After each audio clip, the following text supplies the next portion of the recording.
Subscribe के button पर click करने के बाद बेल आइकन पर लाजमी क्लिक कीजिएगा ताकि आपको मेरी हर नई वीडियो का नोटिफिकेशन मिलता रहे। अस्सलाम वालेकुम, क्या हाल चाल है? सब ठीक ठाक हैं। आज जो हमारा टॉपिक है ना, वो बड़ा अहम है, वो समझने वाला टॉपिक है। बड़े ध्यान से उसको समझना है। वो टॉपिक ये है कि बाज़ औक़ात जो अर्निंग पर शेयर है वो डिसेप्टिव होता है। मतलब क्या कि हम समझ रहे होते हैं कि अर्निंग पर शेयर बहुत अच्छा आया है, तो कंपनी ने बड़ा बड़ा अच्छा परफॉर्म किया, लेकिन सूरत हाल ऐसे नहीं होती। आज हम इस चीज़ को डिस्कस करेंगे एग्जांपल्स के साथ। हम मुख्तलिफ कंपनीज़ के ईपीएस देखेंगे और हम देखेंगे कि असल में वो ईपीएस जो है वो असल जो पिक्चर है उसको नहीं दिखा रहे। ठीक है, ईपीएस देखने से ये लाग ऐसे रहा जैसे कंपनी ने बड़ा अच्छा परफॉर्म किया, लेकिन अगर आप उसकी डिटेल में जाते हैं पता चलता है कंपनी ने तो कुछ परफॉर्म ही नहीं किया। और इसी वजह से जो उसकी प्राइस है वो ऊपर मूव ही नहीं की। एक सादा आदमी जिसको बहुत ज़्यादा नहीं पता, वो कहता है यार ईपीएस अच्छा आया, प्राइस क्यों नहीं ऊपर मूव की? क्योंकि उस कंपनी ने अच्छा परफॉर्म नहीं किया होता। जो लोग जो फाइनेंशियल अकाउंटिंग है उसको बेहतर जानते हैं, वो जब उसकी डिटेल में जाते हैं तो वो देखते हैं कि कंपनी ने तो कुछ अच्छा परफॉर्म ही नहीं किया, कंपनी तो उसी तरह की है। तो वो शेयर जो है वो ऊपर बढ़ता नहीं, उसकी प्राइस ऊपर जाती नहीं है। लेकिन अक्सर आप देखते हैं कि कुछ कंपनीज़ हैं वो अच्छा परफॉर्म करती हैं, लोग पूछते हैं यार इसने तो बहुत अच्छा परफॉर्म किया लेकिन प्राइस क्यों नहीं ऊपर मूव की? रिज़ल्ट बड़ा अच्छा आया लेकिन प्राइस क्यों नहीं मूव की? प्राइस इसलिए मूव नहीं की होती है कि जो अर्निंग पर शेयर है जो आप देख रहे होते हैं वो डिसेप्टिव होता है, वो धोखा दे रहा होता है आपको। उसको हम आज ज़रा एग्जाम्पल से देखते हैं, समझते हैं।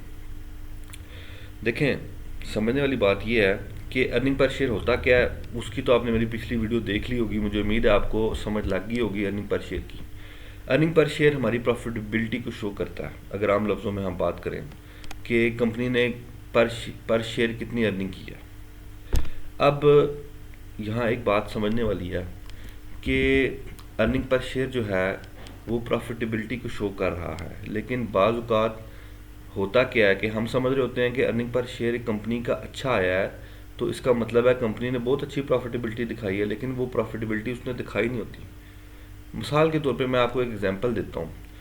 मैं बताना ये चाह रहा हूँ कि जब अर्निंग पर शेयर अगर तो ऐसा हो ना कि एक कंपनी है वो पिछले कई साल से अच्छा परफॉर्म करती आ रही है। मिसाल के तौर पे एक साल उसका अर्निंग पर शेयर 5 था, अगले साल 5.2 हो गया, उससे अगले साल 5.3 है, तो समझ लगती है ठीक है, एक नेचुरल ग्रोथ हो रही है, वो पिछले कई सालों से परफॉर्म करती आ रही है, समझ लगती है।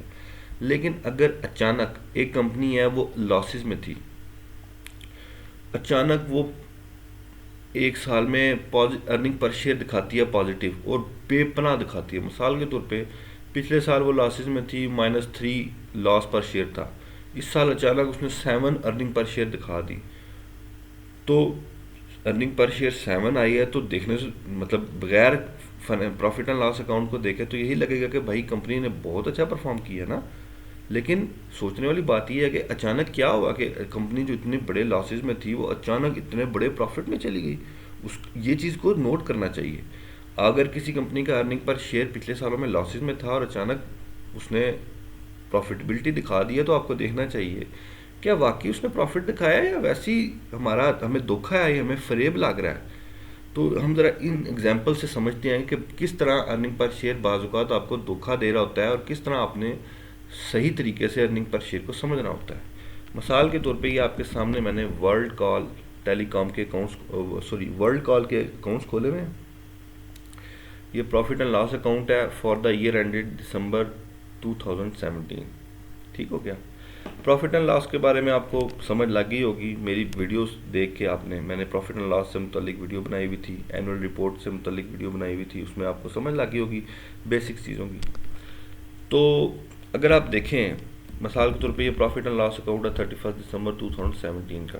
ठीक है, यानी कि पीरियड क्या है इसका 1 जनवरी 2017 से लेकर 31 दिसंबर 2017 तक का ये अकाउंट्स हैं। 2017 के प्रॉफिट एंड लॉस अकाउंट आ रहा है, साथ कंपैरेटिव में 2016 यानी पिछले साल पूरे साल का जो प्रॉफिट एंड लॉस है वो आ रहा है। अगर आप थोड़ा सा नीचे जाएं, एंड पे जाएं, तो यहाँ आपके सामने आ रहा है कि जो बेसिक अर्निंग पर शेयर है पिछले साल -1.72 लॉस पर शेयर था, यानी अर्निंग तो नहीं थी ना, लॉस था। तो पिछले साल तक कंपनी -1.72 लॉस में थी। अचानक अगले साल यानी कि 2017 में कंपनी ने लॉस से अचानक छलांग मारी और 6.18 अर्निंग होगी उसे पर शेयर, ठीक है। अभी अचानक लॉसेस से कंपनी ने इतनी बड़ी प्रॉफिटेबिलिटी दिखाई है, तो जो बंदा अर्निंग पर शेयर का सुनता है वो कहता है यार कंपनी ने बड़ा प्रॉफिट दिखाया तो ये बहुत ऊपर जाएगी। पिछले साल तक कंपनी -1.2 लॉसेज में थी और ₹1.5 पे शेयर ट्रेड हो रहा था। तो इस साल कंपनी ने इतनी बड़ी अर्निंग दिखाई है तो ये तो अब ₹10 ₹12 पे चला जाएगा।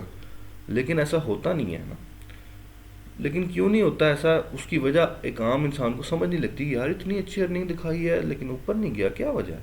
उसकी वजह ये है कि आपको ये सोचना चाहिए कि क्या वजह है कि कंपनी पिछले साल तक लॉसेज में थी, अचानक प्रॉफिट में आई और इतने ह्यूज प्रॉफिट में आ गई। कहीं कोई गलती, कोई धोखा तो नहीं मैं खा रहा। अब अगर आप ज़रा डिटेल में जाएं तो आप ये देखेंगे, रेवेन्यू को सबसे पहले देखें। अगर आप पिछले साल 1.8 बिलियन का रेवेन्यू था, इस साल 2.3 बिलियन का, थोड़ा सा रेवेन्यू में इजाफा हुआ है। मतलब जो कंपनी को रेवेन्यू है उसमें तो थोड़ा सा इजाफा हुआ है, कोई ख़ास इजाफा हुआ ही नहीं है। और इतने थोड़े से इजाफे से अचानक कंपनी लॉसेस से अर्निंग प्रॉफिट में इतना ज़्यादा आ गई है कि -1 पॉइंट कितना था लॉस पिछले साल, -1.72 था और इस साल अर्निंग 6.18 पर शेयर हो गई है। तो रेवेन्यू जो कंपनी के ऑपरेशन है उसमें तो कोई ख़ास ग्रोथ हुई नहीं है, तो फिर ये पॉजिटिव कैसे शो कर रहा है? तो अगर आप यहाँ अगर गौर से देखें, ये उधर इनकम आ रही है, ठीक हो गया।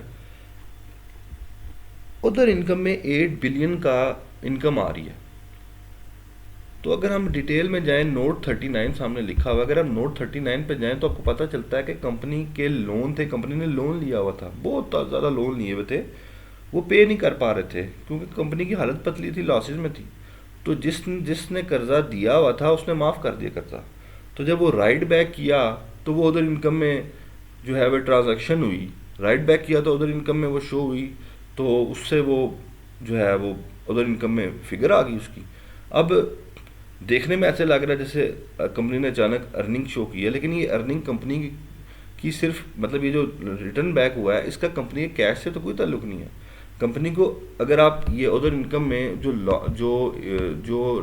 लोन राइट बैक किया है, अगर आप उसका इफेक्ट यहाँ से निकाल दें, यानी कि उधर इनकम जो इतनी बड़ी पॉजिटिव जो इनकम शो कर रही है, अगर आप उसको निकाल दें तो आप देखेंगे कंपनी फिर भी लॉसेज में होगी, ठीक है।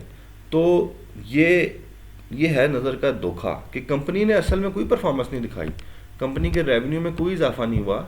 ये उधर इनकम में कंपनी के लोन है जो वो नहीं पे कर रही थी, वो जिसने लोन दिया हुआ था उसने कहा जी मैं माफ़ करता हूँ, तो वो जो माफ़ किए लोन तो वो अपने इनकम में शो कर दिया कि जी वो माफ़ हो गए हैं, तो बस उससे आपकी अचानक अर्निंग जो है वो 6.18 शो कर रहा है। अगर आप ये 8.15 बिलियन यहाँ से निकाल दें, आप इसका इफेक्ट जो है, ये जो एक वन ऑफ ट्रांजैक्शन है ना कि लोन माफ़ हो गया, तो ये वन ऑफ ट्रांजैक्शन है, हर साल तो नहीं होनी। तो अगर आप इसका इफेक्ट यहाँ से निकाल दें तो आप देखेंगे ये लॉस होगा, कंपनी दोबारा लॉसेज में चली जाएगी 2017 में। तो ये है नज़र का धोखा कि असल में कंपनी ने कोई परफॉर्मेंस नहीं दिखाई, लेकिन आपको सिर्फ ईपीएस देखने से आपको ऐसे लग रहा है जैसे अचानक कंपनी -1.72 लॉस पर शेयर थी और अगले साल 6.18 अर्निंग पर शेयर पे चलेगी, जबकि हकीकत ऐसे नहीं थी। इसी तरह मैं आपको एक और एग्जांपल देता हूँ। यहाँ आप देखें FDIPL की एग्जांपल ले लें। ये 30 जून 2016 के अकाउंट्स हैं, 2016 और 2015 पिछले साल के अकाउंट शो हो रहे हैं। अब अगर आप देखें नीचे जाके इसकी अर्निंग पर शेयर, तो कहाँ है जी इसकी अर्निंग, थोड़ा नीचे जाए, यहाँ देखें कि पिछले साल कंपनी की अर्निंग थी 0.09 पर शेयर और अगले साल अचानक कितने टाइम्स बढ़ गई, 3.37 पर शेयर होगी, यानी कि 0.09 पर शेयर से 3.37, इतना बड़ा जंप कंपनी ने कैसे मारा।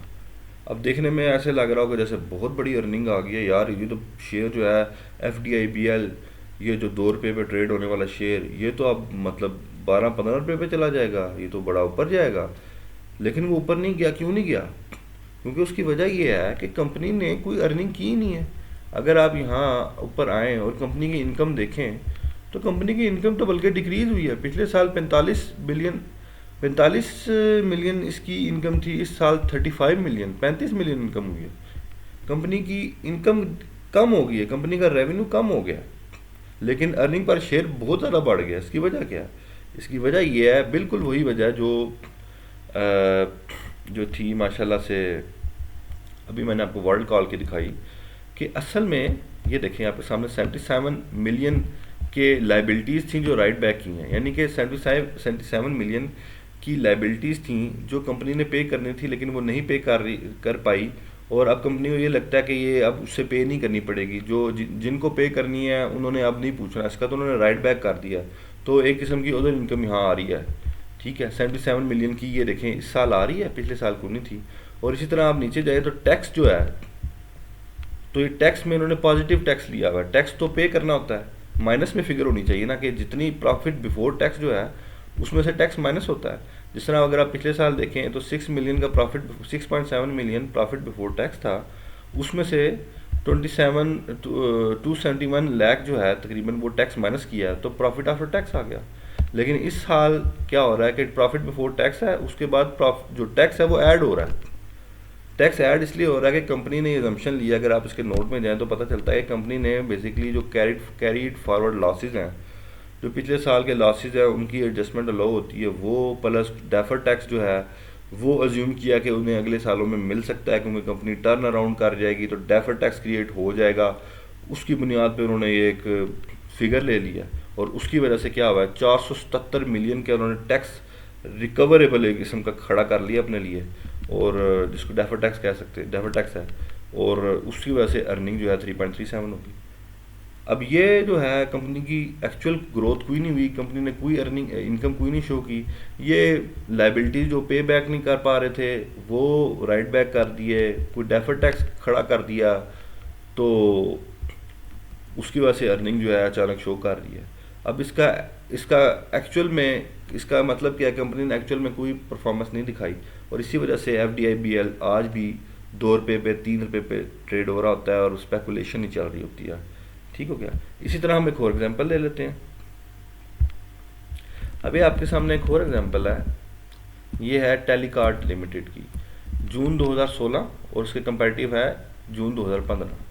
इस पे अगर आप देखें तो जून 2016 में कंपनी की अर्निंग पर शेयर थी -0.17, और पिछले साल थी 2016 में 30 जून 2016 जो ईयर एंड हुआ है उस पर इसकी अर्निंग है 0.17, और पिछले साल यानी 30 जून 2015 में इसकी अर्निंग थी 0.05। ठीक है। अब देखने में लगता है कंपनी की अर्निंग में अच्छा खासा इजाफा हुआ है, 0.05 था तो डबल हो गया, यानी 3 गुना इजाफा हुआ है अर्निंग पर शेयर में।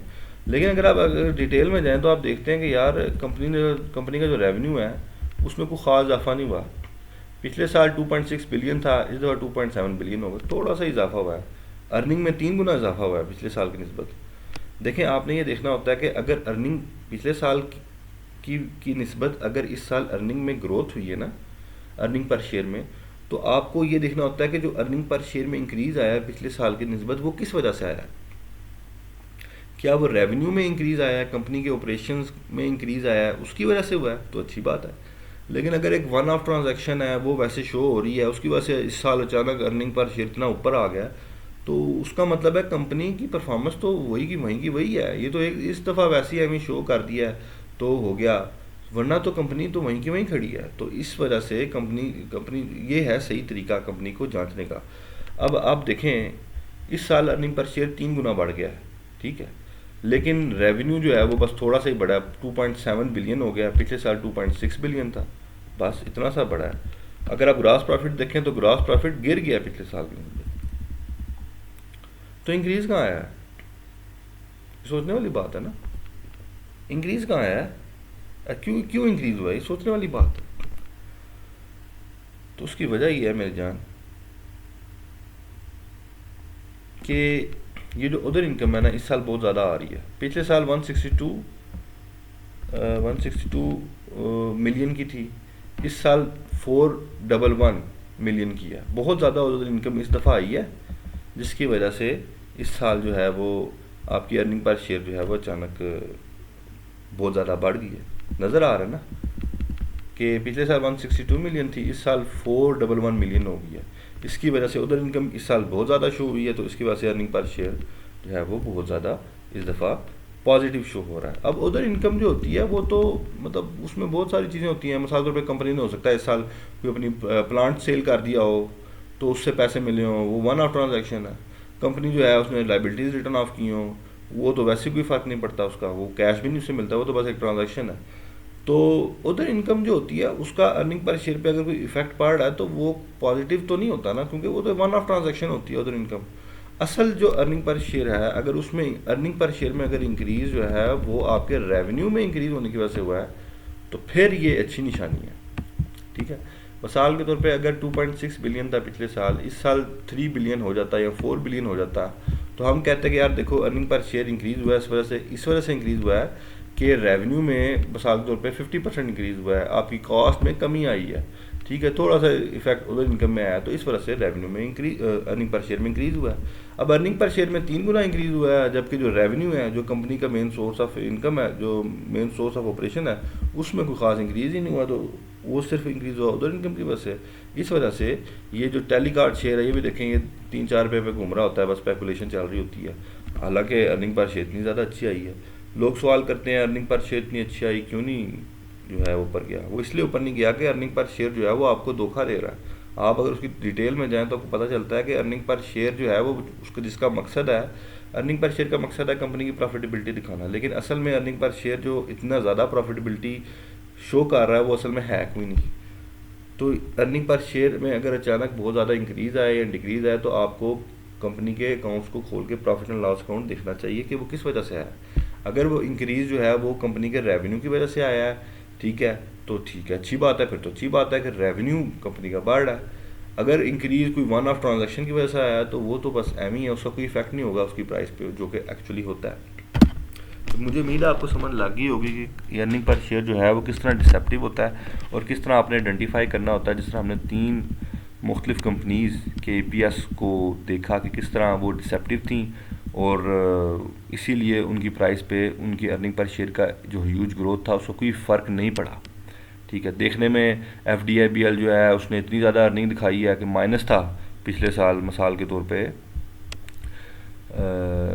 मतलब माइनस नहीं, अर्निंग पर शेयर 0.09 थी इस साल, मतलब 2016 का ही है, कितने साल का ही है, 2000, अगर आप जाएँ इसकी डिटेल में,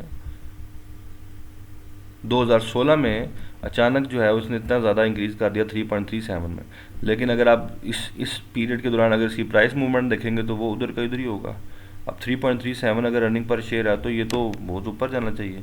कई कंपनी जो लॉसेज में है वो 8-9 रुपये पर ट्रेड हो रही हैं, तो ये तो बहुत ऊपर जाना चाहिए, लेकिन क्यों नहीं ऊपर गया? क्योंकि एक्चुअली कंपनी ने परफॉर्म ही क्यों नहीं किया। कंपनी की तो लाइबिलिटीज़ रिटर्न ऑफ हुई हैं, जो वन ऑफ ट्रांजैक्शन है, कंपनी ने जो है वो डेफर्ड टैक्स बुक कर लिया। इसी तरह बाकी कंपनीज़ का हमने डिटेल में देखा कि किस तरीके से अर्निंग पर शेयर जो है वो आपको शो कर रहा होता है कि बड़ी अच्छी कंपनी ने प्रॉफिटेबिलिटी दिखाई है, लेकिन हकीकत में कंपनी ने कोई प्रॉफिटेबिलिटी असल में नहीं दिखाई होती। जिसकी एक और एग्जांपल वर्ल्ड कार्ड हमने देखी कि वर्ल्ड कार्ड 1-2 रुपये पे घूम रहा होता है। हालांकि अगर आप दिसंबर के अकाउंट्स देखें तो अर्निंग पर शेयर 6.18 है, जो कि हमने जब डिटेल में जाके देखा तो हमें पता चला कि वो तो असल में उधर इनकम थी, उधर इनकम में कंपनी ने लोन राइट ऑफ किया था, तो इस वजह से शो ऐसे कर रहा, उस वजह से अर्निंग पर शेयर पॉजिटिव बहुत ज़्यादा जो है वो नज़र आया। हालांकि अगर हम उधर इनकम का ये इफेक्ट निकाल दें तो कंपनी फिर लॉसेज में चली जाती है। इसीलिए 1-2 रुपये पर ट्रेड हो रहा है, क्योंकि असल में कंपनी जो है वो कुछ परफॉर्म नहीं कर रही। हालांकि अगर आप अर्निंग पर शेयर देखें तो 6.18 शो कर देता है। यहाँ आप एक और बात नोट करें कि बाज़ औक़ात ऐसे भी होता है कि कंपनीज़ जो है ना वो जानबूझ के अपने 1 साल की जो अर्निंग होती है ना उसको नीचे शो करते हैं, कम दिखाते हैं। और होता क्या है कि अगले साल जब कंपनी की अर्निंग पर शेयर जो है वो नॉर्मल होती है तो अचानक ऐसे लगता है जैसे अर्निंग पर शेयर बहुत ऊपर चला गया। मतलब पिछले साल कम था, मिसाल के तौर पे 1 साल जो है वो 6 रुपये था, अगले साल वो कम हो गया, गिर के 4 रुपये आ गया। अब जब अगले साल दोबारा वो 6 रुपये पे जाएगा तो ऐसे लगेगा जैसे अर्निंग पर शेयर बहुत ग्रो कर गया। तो बाज़ औक़ात जब मिले होते हैं लोग तो इस तरह की 2 नंबरियाँ भी करते हैं कि 1 साल जानबूझ के कम दिखा के अगले साल नॉर्मल दिखाते हैं अर्निंग पर शेयर।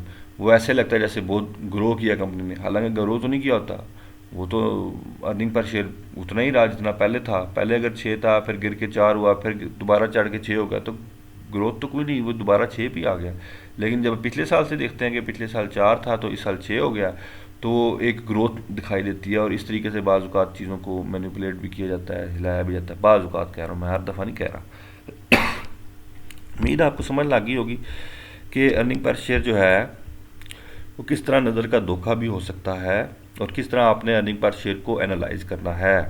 आपने ये यकीन करना है कि अर्निंग पर शेयर वाकई कंपनी की प्रॉफिटेबिलिटी को शो कर रहा है, कहीं ऐसा तो नहीं है कि वैसे ही नज़र का धोखा पड़ रहा।